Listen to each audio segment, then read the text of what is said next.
Good afternoon, people. So, it's Hoegaarden, one you all know and hopefully love. Coriander seed, orange peel, it says on there. What it is with this one, we're doing the English Perfect Draft one. This is part 2 of a 4-part video. Do watch the other ones as of when they're uploaded. With the Chinese version that we picked up at China Airport recently. The airport, yeah. Yeah, in the airport in China. They only had 2 beers in the airport. Kronenbourg Blanc and Hoegaarden. Not a bad choice, really. Yeah, they're not silly, the Chinese, you know. So, Michelle's going to pour that into this one. God, really, there's some strange people around here. Thank God I've got the microphone on. We've got the microphones. Do excuse the neighbours of having a midlife crisis with their motorbike and playing little games, going around in circles. It's Chatham, what do you expect? So, yeah, Michelle's going to pour that. I'm going to pour the other one on the Perfect Draft. It's very unnecessary, isn't it? Yeah, I know. He'll get Kanye later, then he'll get upset. There we go. Oh. This is lively as well. Oh, good. It's meant to be. Saves you shaking it so much. There's your pint. God, that is heavy, that glass.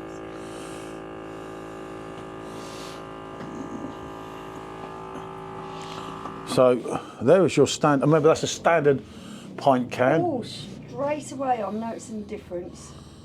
There appears to be a fair bit more carbonation from the can. It isn't as hazy. Oh, and again, it is 4.9, isn't it?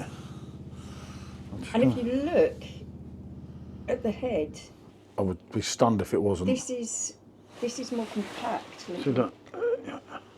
Yeah, go on, carry on. I'm just showing them. Yeah. You can. You don't have to stop. The motorbike stops and you stop. It says there, but obviously I would guess that.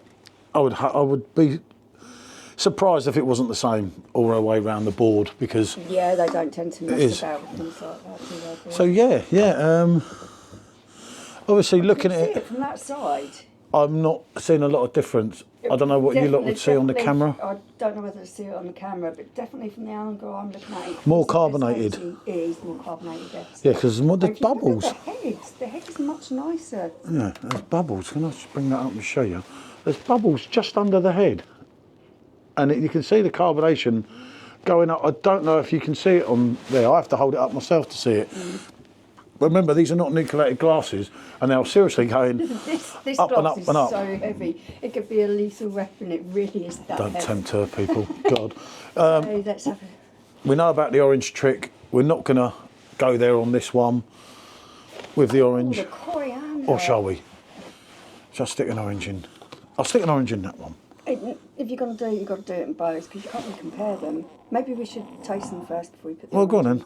I'm just pulling this bit off. Okay. That shouldn't be on there. Much more coriander smell from the can. From the Chinese can? Hold on, let me try. Yeah, definitely. You sure? Yeah, 100%.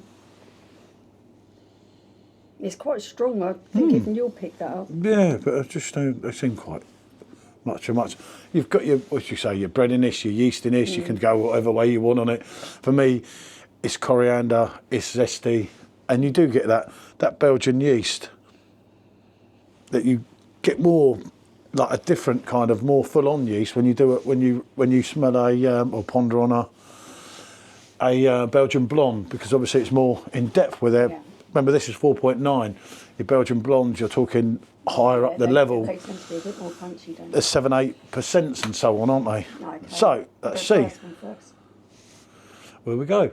And one thing, we did this with the Chinese one, funny enough, with Blanc 1664. And the thing that was picked up by us all, although they all preferred the Chinese one, which was mad, was it was sweeter. So Yeah, it was. is that sweeter or is that... Blimey. Must The clean this orange up. isn't very predominant in the can. It has got that nice breadiness. It does feel a little bit more carbonated on the tongue. But it's quite smooth still. It's still nice. But the coriander is quite predominant in that. It's still nice. Yeah, it tastes good. Oh. You can't say that's not nice. That is just top drawer.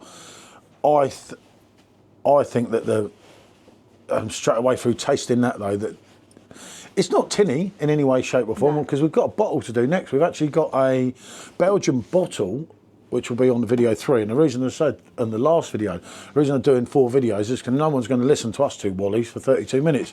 So if we catch you separately, you might well listen. To be fair, they are very similar. The Perfectdraft one is a little bit smoother. The carbonation isn't quite so lively, but taste-wise, they are similar. It's definitely a good representation. Yeah. I must admit, as I said, there's no tinniness, and obviously sometimes that metallic-y taste that you sometimes get from cans is something I really don't like, and you're not getting that with it. Sometimes with the cans, they can be somewhat metallic-y, tinny. I don't know. I always say a lot of it's in your head, because Hackney Church Brew, we never taste a can in that. Never, I just say it baffles me. You know, I know Michelle says when we're going to do a review, and it's something that I know someone else has done, and we haven't, and she won't touch any of their reviews. No, I know. Any of them. I like to just taste it and say what I'm tasting. Yeah, I've listened to Bazza, Simo, obviously Silent before, and you do think, especially with Bazza, if he'd done a video first rather than us, and I think, yeah, but Bazza thought that, and it's like, I used to think Bazza can't be wrong, and then I realised he was clueless. So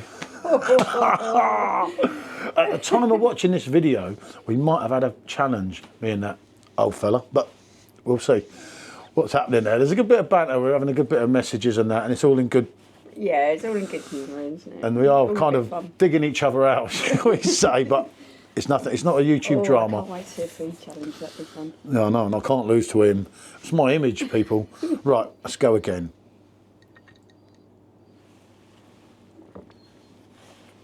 Absolute quality, without a doubt.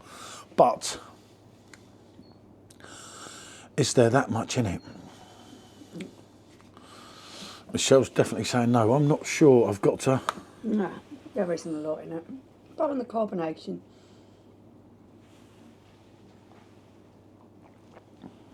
See, that's why I didn't put that down there. Right. Aroma-wise, I did think that was going to be a little bit more predominant on the coriander, but actually going in there and tasting it, they are much for much. I'm disagreeing. Okay, go on. What's your views? I'm disagreeing. I know what she said, but from the carbonation, and it does feel that much at first, but then when you swallow it, you're getting a sort of flattiness on it, like it's just not got the depth of the keg. Okay. It's there or thereabouts, but if you told me that was slightly weaker than that. Now this is where you come into your own, because these are your favourite beers. It's just just like with the rule this year, you were picking up on things that for me I just wasn't getting. I didn't. Yeah, there's not a tinniness or anything like that. I don't mean it like that, but it's like, you know, when you there, really know and really like it, like Paul does with these thereabouts. beers, I totally respect his point of view on this. For me, they are much for much. As you swallow, yeah. But then after, you're not getting the same taste at the end either. You go in again, and you feel at the end, you're getting much more like of a fruity flavour. Okay. There's much more of an aftertaste. The aftertaste on that one is much more stronger, and stronger in a really nice way, that one's drawing you more than that one to want more, if that makes sense. Without acting like a Wally, shall we say? But they're both great. Yeah. I can see where you're coming from. There's something the there. food kind of lingers a little bit more on the back of the tongue after you've swallowed. Yeah. With this, and but it's not something I would have picked up on if just, I hadn't really stood there and kind of thought about it. It's just wanting you to want more, if you see what I mean. Whereas to that one, there's nothing wrong with it, but it's like a little bit flat, not flat as in no life, but flat as in. Yeah, you're not talking about carbonation wise. You're talking about how long the flavour lingers on your tongue as an aftertaste. And so this one, you're going on and you're going, and you're quite easily like, I'll try one more time just to be sure. No, I can see what you were saying. There's a technique for tasting beers that I was taught at Thankyou Brewery, and it's you sit there, you close your eyes, you let the beer roll all the way around your tongue, hold it in your mouth, then swallow it with your eyes closed and really feel and taste everything that's going on in your mouth. Mick, I said embrace the flavour, which is true. I do get that. You really do get a heightened sense of the flavours and everything from doing that. Whenever I do it, he must be pulling faces at me because I've got my eyes closed and I wouldn't know. But it does. Absolutely lovely. If I was reviewing these properly now, it'd be a solid 9, and it's a big 10. Again, look at the lacing on that compared to that. Hoegaarden is a good beer. I give it a solid 8 all the way. Your lacing isn't there, barely there, and there it's running all the way down. Yeah. Another thing that tells you. So, but they're both great, don't get me wrong. And to pick that up in China, absolutely excellent. Right, what can I say, people?